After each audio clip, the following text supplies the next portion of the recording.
Hello everyone, welcome to study tube.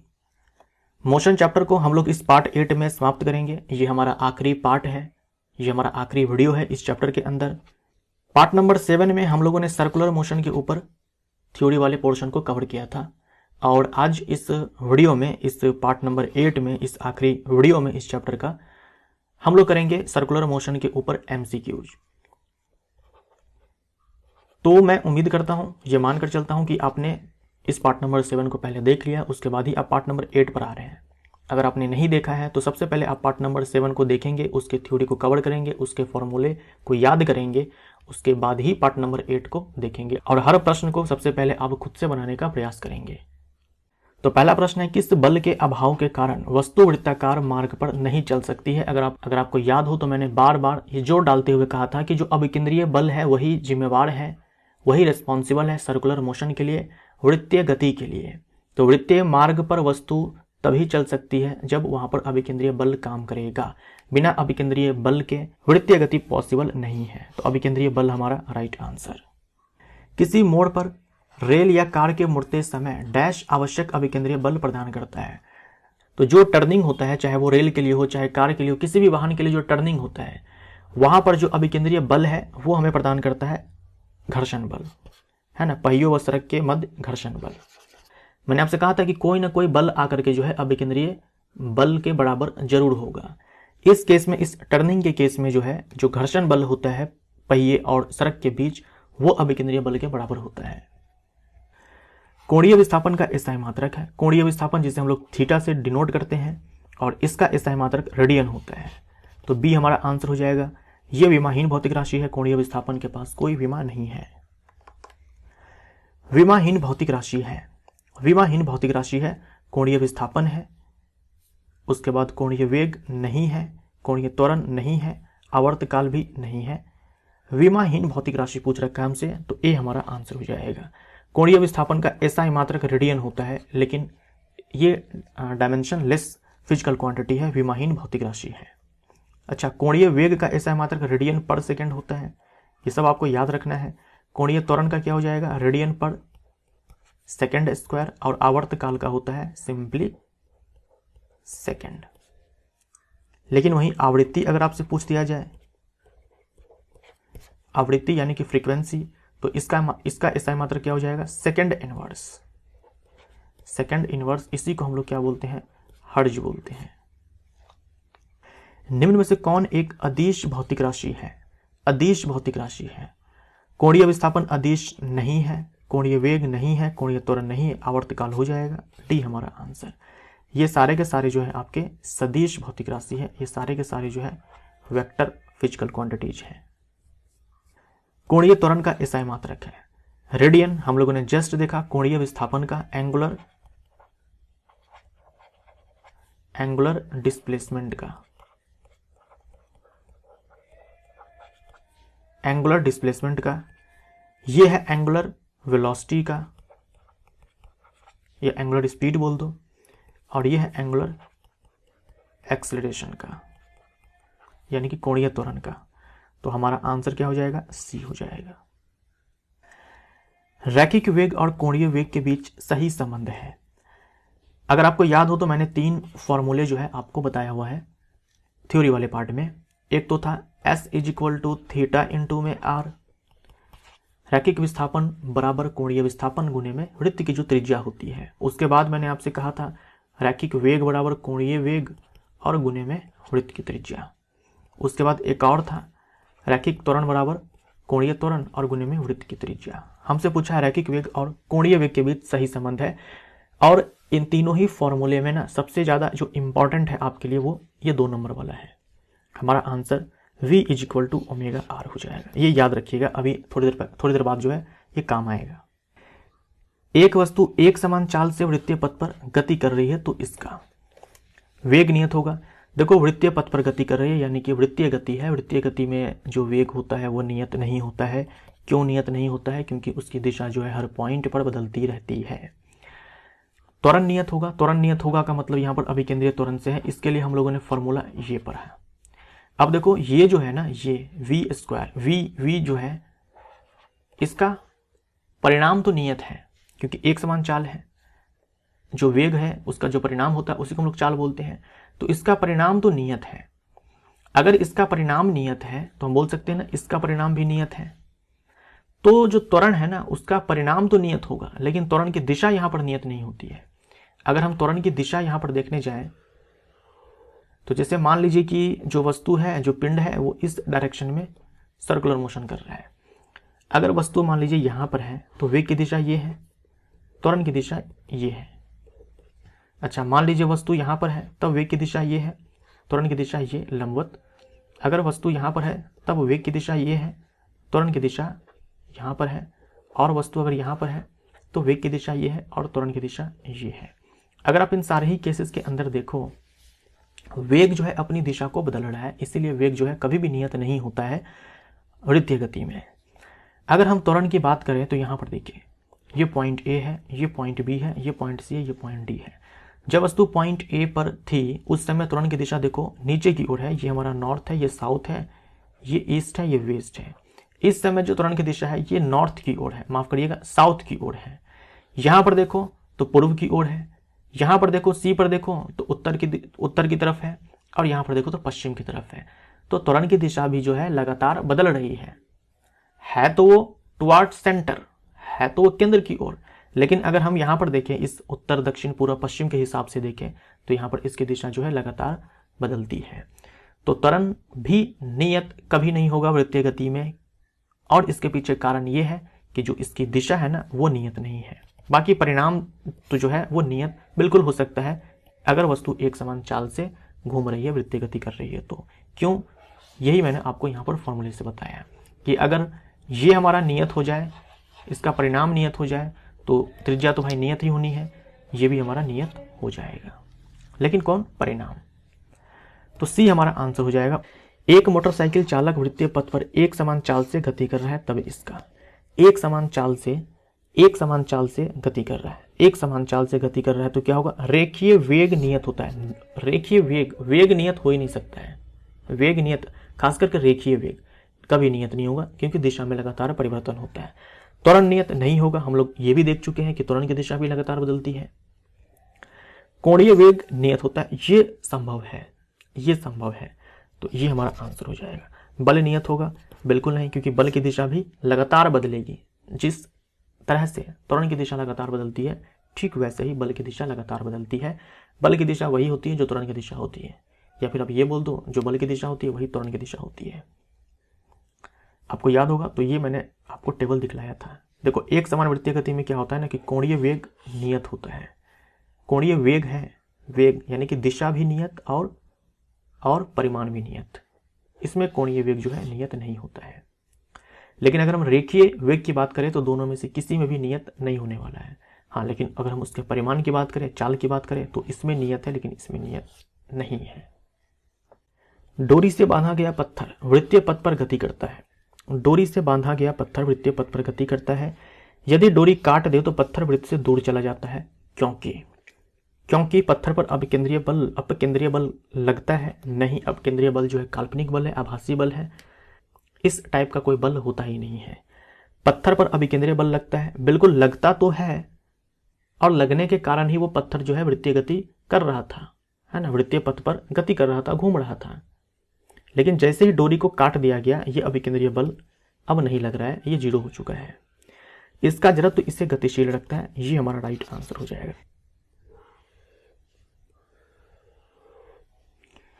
ये पत्थर है और ये रस्सी से बांध करके यहाँ से घुमाया जा रहा था इस डायरेक्शन में, मान लीजिए। तो इस पॉइंट पर मान लीजिए कि जो ये रस्सी है ये टूट गई, या फिर रस्सी को जो है काट दिया गया, तो इस पॉइंट पर जो वेग की दिशा है वो ये है। तो रस्सी को अगर यहाँ पर काट दिया जाए या रस्सी टूट जाए तो ये जो पत्थर है ना, ये जो स्टोन है, पत्थर है, वो इस दिशा में जाएगा अपने जड़त्व के कारण, अपने इनर्शिया के कारण। जड़त्व क्या है ये हम लोग अगले चैप्टर में पढ़ेंगे। क्षैतिज सड़क पर चलती हुई एक कार मुड़ते समय बाहर की ओर फिसल जाती है, तो मुड़ने के लिए क्या चाहिए, अभिकेंद्रीय बल चाहिए। अगर अभिकेंद्रीय बल पर्याप्त नहीं है तो जो कार है वो सही से मुड़ नहीं पाएगी, वो फिसल जाएगी। बी हमारा राइट आंसर यहाँ पर हो जाएगा। याद रखिएगा, टायर और सड़क के बीच जो घर्षण बल होना चाहिए वो क्या है कि अभिकेंद्रीय बल के बराबर होना चाहिए या फिर उससे ज़्यादा होना चाहिए।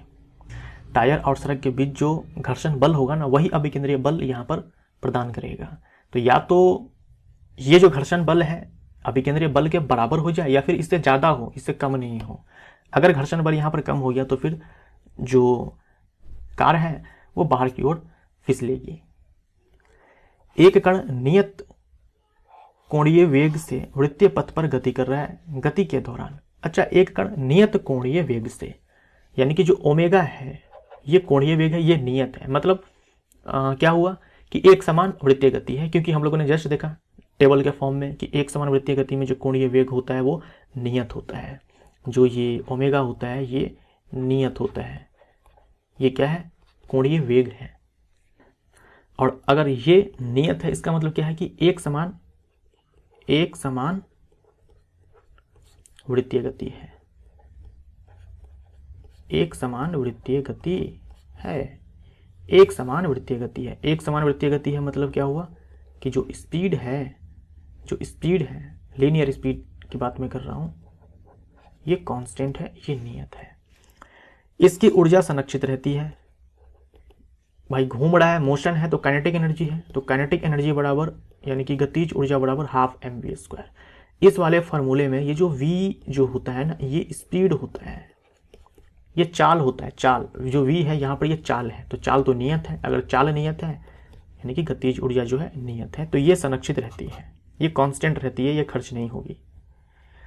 इसका संवेग संरक्षित रहता है।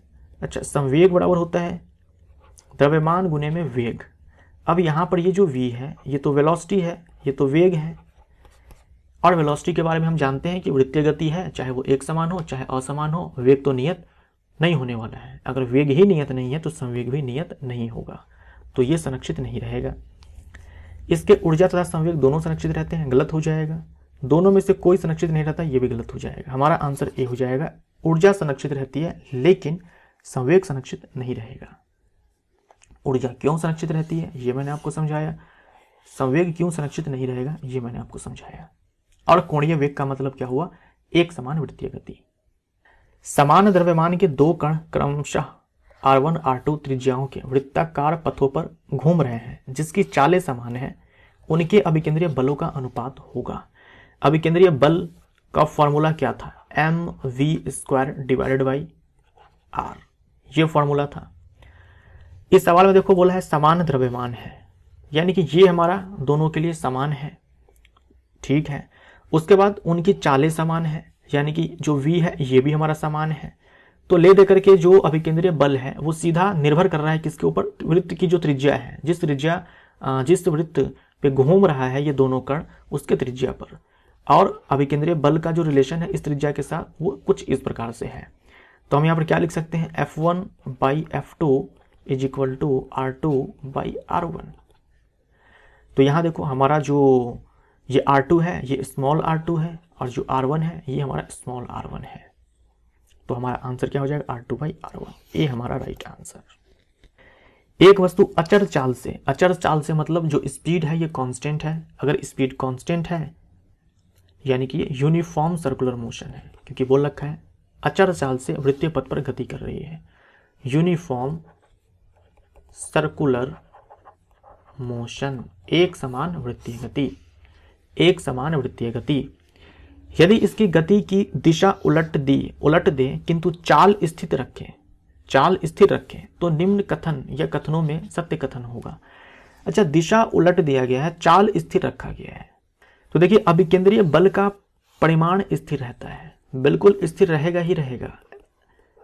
अभिकेंद्रीय बल का परिणाम ये है भाई, दिशा पलटने से वेग की दिशा बदल जाएगी, लेकिन परिणाम तो नहीं बदलेगा ना, जो मैग्नीट्यूड होगा वो तो नहीं बदलेगा, क्योंकि यूनिफॉर्म सर्कुलर मोशन है। तो अगर इसका मैग्नीट्यूड नहीं बदलेगा, क्योंकि त्रिज्या तो नहीं बदलेगी, द्रव्यमान भी नहीं बदलने वाला है वस्तु की, और ये हमारा और इसका जो परिमाण है ये भी नहीं बदलेगा, मतलब इसका जो परिमाण है वो भी नहीं बदलेगा। तो जो अभिकेंद्रीय बल है ना उसका जो परिणाम है वो स्थिर रहेगा, ये बिल्कुल सही है। अभिकेंद्रीय बल की दिशा विपरीत हो जाती है, क्या ये विपरीत हो जाएगी, ट्राई करके देख लो आप। पहले हम वस्तु को इस डायरेक्शन में घुमाते हैं, एंटी क्लॉकवाइज में हम लोगों ने घुमाया। अब हम लोग क्या करेंगे, इसको क्लॉकवाइज में घुमाएंगे। मान लीजिए कि वस्तु जब यहां पर थी उस समय वेग की दिशा ये थी और अभिकेंद्रीय बल की दिशा ये थी, राइट। ये अभिकेंद्रीय बल की दिशा है और यही अभिकेंद्रीय त्वरण की दिशा है। अच्छा, फिर से आ जाओ इसी पॉइंट पे। अब वेग की दिशा ये है, ये वेग की दिशा है, लेकिन अभिकेंद्रीय बल की दिशा अगर आप ध्यान से देखो यही तो है, जो पहले थी वही अभी भी है। तो अभिकेंद्रीय बल की दिशा विपरीत हो जाती है, ये कहना गलत हो जाएगा। कहाँ विपरीत हुई है, गति की दिशा उलट देने से क्या हुआ कि वेग की दिशा तो उलट चुकी है, यहाँ पर देखो इस डायरेक्शन में, यहाँ पर इस डायरेक्शन में, लेकिन जो अभिकेंद्रीय त्वरण है, अभिकेंद्रीय बल है, उसकी दिशा नहीं उल्टी है। अभिकेंद्रीय बल की दिशा में कोई परिवर्तन नहीं होता है, ये सही है। अभिकेंद्रीय बल की दिशा में कोई परिवर्तन नहीं हुआ है। अभिकेंद्रीय बल 2 गुना हो जाता है, बिल्कुल नहीं। 2 गुना कैसे हो जाएगा भाई, जब यहाँ पर F = mv² divided by r है, जब इसका परिणाम ही चेंज नहीं हुआ, वेग का परिमाण चेंज नहीं हुआ, तो बल का परिमाण भी चेंज नहीं होगा, तो अभिकेंद्रीय बल 2 गुना हो जाता है, ये कहना भी गलत हो जाएगा। यानी यहाँ पर जो हमारा आंसर है वो ए भी है और सी भी है। ध्यान दीजिएगा, यहाँ पर आंसर हमारा ए और सी दोनों ही सही हो जाएगा। 10 किलोग्राम तथा 5 किलोग्राम की 2 वस्तुएं क्रमशः कैपिटल आर तथा स्मॉल आर त्रिज्या के सेकेंद्रीय वृत्तों में समान आवर्तकाल से गति कर रही है, उनके अभिकेंद्रीय त्वरण का अनुपात होगा। समान आवर्तकाल से गति कर रही है, समान आवर्तकाल से, जो टाइम पीरियड है ना वो समान है। सेकेंद्रीय वृत्त है, एक ये वृत्त है और एक ये वृत्त है, दोनों का सेंटर जो है कॉमन है, दोनों का सेंटर जो है कॉमन है। एक 10 किलोग्राम का है और एक 5 किलोग्राम का है। इसकी त्रिज्या r और इसकी त्रिज्या स्मॉल r। दोनों का आवर्तकाल समान है, यानी दोनों जो वस्तुएं हैं वो एक चक्कर लगाने में बराबर टाइम ले रहे हैं, दोनों के दोनों, क्योंकि आवर्तकाल समान है। अच्छा, एक फॉर्मूला आपने पढ़ा था, एंगुलर फ्रीक्वेंसी कोणीय आवृत्ति बराबर 2π/t बराबर 2πf। तो इस वाले फॉर्मूले से देखो, अगर दोनों वस्तुएं के लिए ये आवर्तकाल अगर समान है, मतलब ये समान है, दोनों के लिए ये समान है। और अभिकेंद्रीय बल के लिए हम लोगों ने फॉर्मूला पढ़ा था m ओमेगा v, एक और पढ़ा था m ओमेगा² r, और एक और पढ़ा था mv² डिवाइडेड बाई r। अच्छा, हमसे अभिकेंद्रीय त्वरण का अनुपात पूछा है, तो कोई दिक्कत नहीं है, हम लोग क्या करेंगे, यहाँ से द्रव्यमान हटा देंगे। ओमेगा v बराबर ओमेगा² r बराबर v² डिवाइडेड बाई r।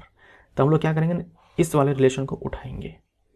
इस वाले रिलेशन में अगर आप ध्यान से देखो, AC = ओमेगा² r है, ये तो कांस्टेंट हो गया, नियत हो गया दोनों के लिए, क्योंकि आवर्तकाल दोनों का समान है, तो ओमेगा दोनों के लिए समान हो जाएगा। यानी जो त्वरण है वो सीधा समानुपाती है वृत्त की त्रिज्या से। तो अगर हम इसका रेशियो निकालें, A1/A2 करके हम इसका रेशियो निकालें, तो क्या हो जाएगा, कैपिटल R बट्टे में स्मॉल r, कैपिटल R बट्टे में स्मॉल r, ये हमारा आंसर। तो देखो, ये जो फॉर्मूला है ना, ये काफ़ी ज़्यादा इंपॉर्टेंट है।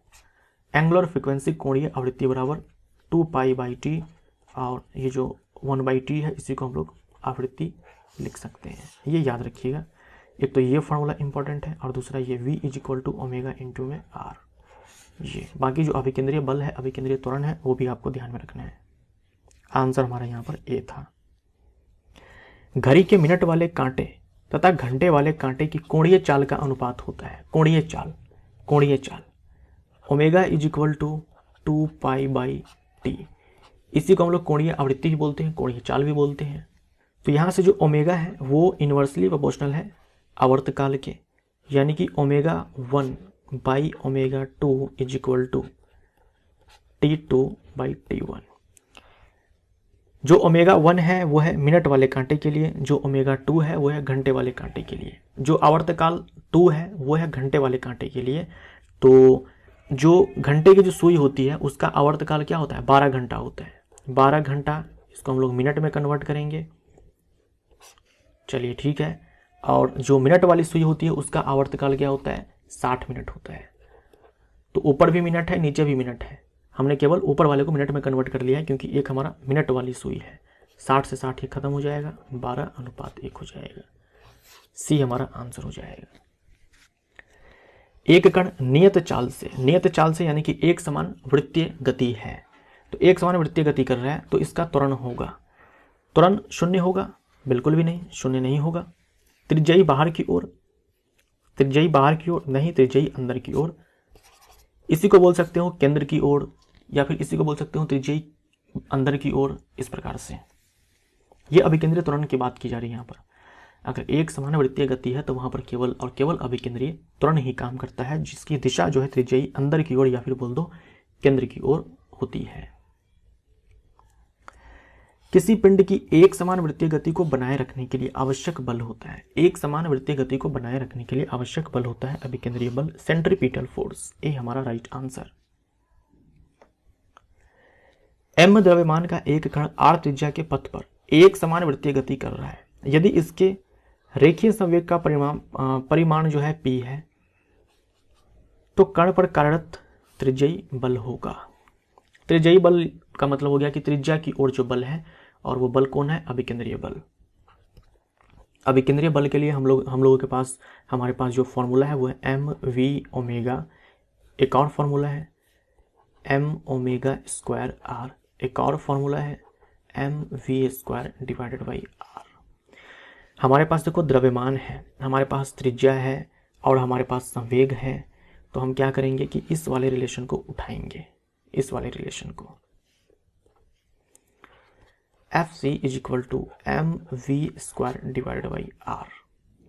अगर आप ध्यान से देखो तो ये जो हमारा संवेग होता है वो होता है P is equal to M into में V।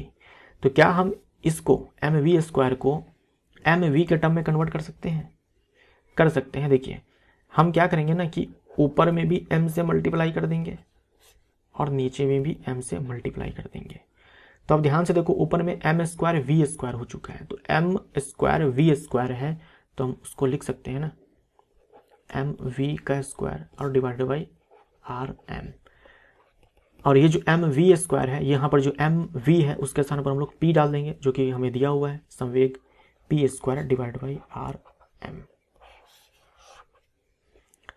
ये जो अभिकेंद्रीय बल है ये संवेग के टर्म में जो है हम लोग ऐसे लिखते हैं P square divided by R M, P square divided by R M. D हमारा आंसर।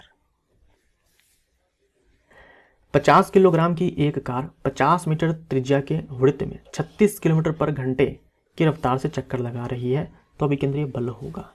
हमारे पास देखो द्रव्यमान है, हमारे पास द्रव्यमान है, हमारे पास त्रिज्या है और हमारे पास v है, और अभिकेंद्रीय बल पूछा है, तो सीधा सीधा आपको रिलेशन यहाँ पर दिख रहा होगा M V square divided by R. M जो है 50 किलोग्राम है, देखो एसआई मात्रक में है, आंसर न्यूटन में है, तो हर एक वैल्यू जब हम सॉल्व करने जाएंगे तो एसआई मात्रक में डालेंगे। जो हमारे पास त्रिज्या है, जो त्रिज्या है वो है 50 मीटर, और वी स्क्वायर यहाँ पर हम लोग निकालेंगे। देखो 36 किलोमीटर पर आवर है, एसआई मात्रक में नहीं है, तो हम इसे क्या करेंगे एसआई मात्रक में कन्वर्ट करेंगे, 5/18 से मल्टीप्लाई करेंगे, 10 मीटर पर सेकेंड, तो 10 गुने में 10 हो जाएगा। इसको हम सॉल्व करेंगे तो 50 दाही का 500 हो जाएगा, यानी कि 1000 न्यूटन हमारा आंसर हो जाएगा। सी हमारा राइट आंसर। 5 किलोग्राम द्रव्यमान की वस्तु 1 मीटर त्रिज्या के वृत्ताकार मार्ग में 2 रेडियन पर सेकेंड के कोणीय वेग से घूम रही है, तो अभिकेंद्रीय बल होगा। इस बार देखो हमारे पास द्रव्यमान है, इस बार हमारे पास त्रिज्या है, और इस बार हमारे पास ओमेगा है। इस बार हमारे पास क्या है? ओमेगा है। तो अभिकेंद्रीय बल बराबर ओमेगा के टर्म में हमारे पास कौन सा फॉर्मूला है? एम ओमेगा स्क्वायर आर, ये फॉर्मूला है। तो डालेंगे इस पर हम लोग, एम का मान हमारे पास 5 है, ओमेगा का मान जो है ये 2 रेडियन पर सेकेंड है। देखो आंसर न्यूटन में है, एसआई मात्रक में है, तो हर वैल्यू हम लोग एसआई मात्रक में डालेंगे। ओमेगा है 2 रेडियन पर सेकेंड, तो 2 गुने 2 हो जाएगा, और आर है हमारे पास 1, तो ये 20 न्यूटन हमारा आंसर, बी हमारा आंसर। जब कोई कण एक समान वृत्तीय गति करता है तो उसमें होता है, जब कोई कण एक समान वृत्तीय गति करता है, एक समान वृत्तीय गति करता है, त्रिज्यी वेग तथा त्रिज्यी त्वरण गलत हो जाएगा। त्रिज्यी वेग नहीं होता है भाई, त्रिज्यी वेग का मतलब वेग की त्रिज्या की दिशा में काम करने वाला वेग, यानी त्रिज्या वेग की जो दिशा है वो त्रिज्या की ओर है, तो ऐसा तो होता नहीं है ना। स्पर्श रेखीय वेग तथा त्रिज्यी त्वरण, ये बिल्कुल सही है, ये बिल्कुल सही है। अगर एक समान वृत्तीय गति है तो हम जानते हैं कि अगर गति की दिशा ये है तो ये वेग की दिशा है जो कि टेंजेंशियली है ना, स्पर्श रेखीय है, और ये रेडियल है। ये जो एक्सेलरेशन होता है ये रेडियल होता है ना, ये त्रिज्याई त्वरण है, त्रिज्या की ओर त्वरण है, और ये स्पर्श रेखीय वेग है। कहीं पर भी आप निकालोगे तो वैसा ही आएगा। स्पर्श रेखीय वेग सही है, स्पर्श रेखीय त्वरण नहीं। स्पर्श रेखीय त्वरण तो होता ही नहीं है किसमें, एक समान वृत्तीय गति में। स्पर्श रेखीय त्वरण कब मिलेगा, असमान वृत्तीय गति में। ये सब मैं आपको बता चुका हूं पिछले पार्ट में। त्रिज्याई वेग नहीं, स्पर्श रेखीय त्वरण नहीं। आंसर हमारा क्या हो जाएगा, बी। यदि समान द्रव्यमान वाले दो कणों के मार्ग की वक्रता त्रिज्याओं का अनुपात ये है तो समान अभिकेंद्रीय बल के लिए उनके वेगों का अनुपात होना चाहिए। देखिए, द्रव्यमान के बारे में कुछ कहा गया है और त्रिज्याओं के बारे में कुछ कहा गया है और कहा गया है अभिकेंद्रीय बल के बारे में और पूछा गया है वेग के बारे में।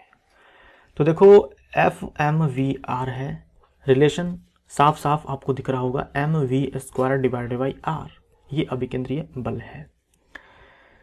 तो देखो द्रव्यमान दोनों के लिए समान है, दोनों कणों के लिए समान है, तो जो रेशियो है इस पर डिपेंड नहीं करेगा, द्रव्यमान पर डिपेंड नहीं करेगा। तो हमारे पास बचता है F is directly proportional to v² divided by r। तो इसको हम लिख सकते हैं F1 by F2 is equal to v1 by v2 का स्क्वायर इनटू में r2 बाई r1। अच्छा, दोनों के लिए अभिकेंद्रीय बल समान है, यानी कि ये रेशियो 1 हो जाएगा बराबर। v1 बाई v2 हमसे पूछ रखा है, v1 बाई v2 हमसे पूछ रखा है। r1 r2 का रेशियो 1:2 है, तो r2 r1 का रेशियो 2:1 हो जाएगा। अब यहां पर आप ध्यान से देखिए, तो v1 बाई v2 का जो स्क्वायर है ये बराबर कितना हो जाएगा, 1/2 हो जाएगा। तो यहां से v1 बाई v2 हो जाएगा 1/√2, तो 1:√2, डी हमारा आंसर। एक समान वृत्तीय गति में वेग सदिश तथा त्वरण सदिश होते हैं। एक समान वृत्तीय गति है, जो त्वरण सदिश होता है वो एक्चुअल में अभिकेंद्रीय त्वरण होता है, और जो वेग है ये दोनों एक दूसरे के साथ लंबवत होते हैं, एक दूसरे से लंबवत होते हैं, ये हमारा आंसर। कोणीय विस्थापन का विमा सूत्र है।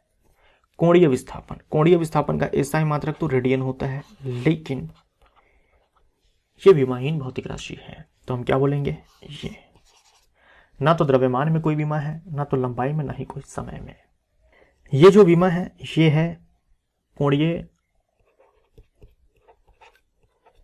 विस्थापन के लिए, सॉरी माफ करिएगा, कोणीय वेग के लिए, या कोणीय चाल बोल दो आप। ये जो है ये है कोणीय त्वरण के लिए, और ये जो है ये है बल के लिए।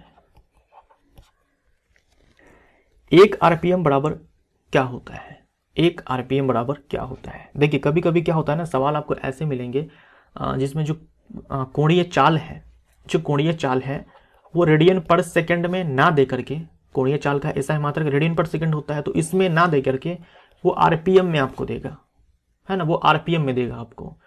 तो वैसे केस में क्या है कि आपको कन्वर्ट करना पड़ेगा इस RPM को रेडियन पर सेकंड में, और ये बहुत ही आसान है। देखो 1 RPM का मतलब होता है 1 रोटेशन पर मिनट, या फिर आप ये भी बोल सकते हो 1 रिवोल्यूशन पर मिनट, है ना, 1 रिवोल्यूशन पर मिनट या फिर 1 रोटेशन पर मिनट, यानी 1 मिनट में एक बार रोटेशन हुआ है। तो इसको आप अच्छे से तोड़ो, तो 1 रोटेशन जब होता है तो सेंटर पर कितना एंगल बनता है, 2 पाई रेडियन बनता है, 2 पाई रेडियन बनता है ना। 1 रोटेशन का मतलब सेंटर पर 2 पाई रेडियन बना, और पर मिनट है, पर मिनट का मतलब 1 मिनट, प्रति 1 मिनट यानी कि प्रति 60 सेकंड, तो 60 सेकंड। तो एक्चुअल में देखो ये क्या बन गया, ये बन गया 2 pi by 60 radian per second, हो गया ना convert. 1 RPM is equal to 2 pi by 60 radian per second. तो हमारा आंसर क्या हो जाएगा, बी हो जाएगा। अब देखो 1200 RPM है, तो ठीक है 1200 RPM, 1 RPM में कितना radian per second, 2 pi by 60, 2 pi by 60 radian per second. तो बस इससे हम लोगों ने क्या कर दिया कि मल्टीप्लाई कर दिया। इसको सॉल्व करेंगे तो 40 पाई रेडियन पर सेकेंड आएगा, 40 पाई रेडियन पर सेकेंड, सी हमारा आंसर। तो फाइनली ये जो चैप्टर है हमारा ये यहाँ पर समाप्त होता है। मोशन चैप्टर या फिर बोल दो speed and velocity circular motion chapter जो है हमारा यहाँ पर समाप्त होता है, इसका द एंड होता है। अब हम लोग अगला चैप्टर शुरू करेंगे, वो है बल यानी कि फोर्स। तो मिलते हैं अगले चैप्टर में, फोर्स में। Thank you so much.